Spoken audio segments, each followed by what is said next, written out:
everybody, this is Solomon Schmidt from HistoryBytes.com. Today we're going to learn about America's 41st President, George H.W. Bush. George Herbert Walker Bush was born in Massachusetts in 1924. He grew up in Connecticut with 4 siblings. As a boy, he attended different private schools. After graduating high school at 18 years old, George joined the U.S. Navy and served as the youngest pilot in World War II. Amazingly, George flew 58 combat missions and was shot down 4 times. After the war, he earned a medal called the Distinguished Flying Cross. In 1945, before the end of World War II, George came home on furlough or vacation. In 1946, he married Barbara Pierce, and they had 6 children together. Sadly, one of their daughters, Robin, died of leukemia at age 4. Later in life, one of their children, George W. Bush, was elected governor of Texas and became America's 43rd president.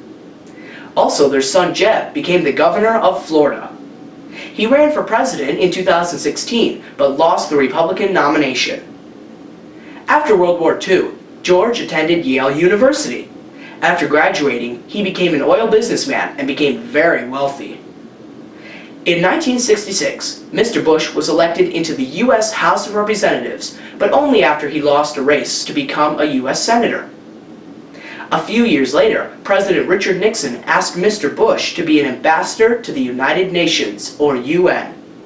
The United Nations was formed in 1945, and it is an organization comprised of many different countries. The ambassadors from each country meet to discuss different issues going on around the world and try to help each other achieve and maintain peace. Mr. Bush's job was to try and help solve America's problems with other countries in hopes of getting them to help America find peaceful solutions.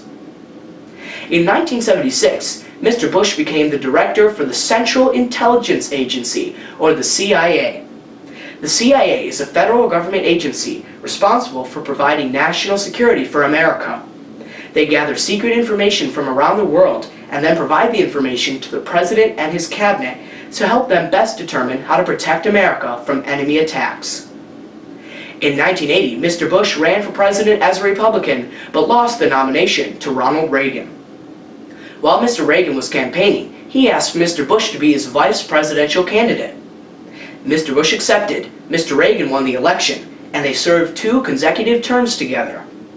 When President Reagan was shot in 1981 and had to go to the hospital, Vice President Bush temporarily served as president.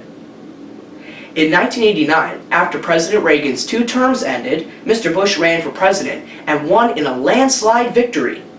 During his presidency, he worked to help America have better relationships with other countries. One specific incident involved the country of Iraq invading the small country of Kuwait. Iraq's leader, Saddam Hussein, wanted Kuwait's oil supply to help fund his military. President Bush worked with other countries to push Saddam Hussein back into Iraq. This was called the Persian Gulf War and only lasted a few months. Because of this quick victory, President Bush became very popular with many Americans. In 1989, the Berlin Wall was torn down. The Berlin Wall was built by communists to separate West and East Germany. In 1991, the Soviet Union's communist government collapsed after almost 50 years. Both of these events are significant because they helped end communism in different parts of the world. Despite his accomplishments, President Bush is remembered by some people for a negative reason. While campaigning for president, one of his promises was that he would not raise taxes. In one speech, he specifically said, "Read my lips, no new taxes." However, because the U.S. economy was not doing well, President Bush ended up having to increase taxes. By doing this, he broke his campaign promise, which made him unpopular with many Americans. After his presidency ended, Mr. Bush and his wife moved back to Texas, and they still live there today. An interesting fun fact is that George H.W. Bush does not like broccoli. While he was president, he said, "I am the President of the United States, and I am not going to eat any more broccoli." This is Solomon Schmidt from HistoryBytes.com, and until next time, go learn your history.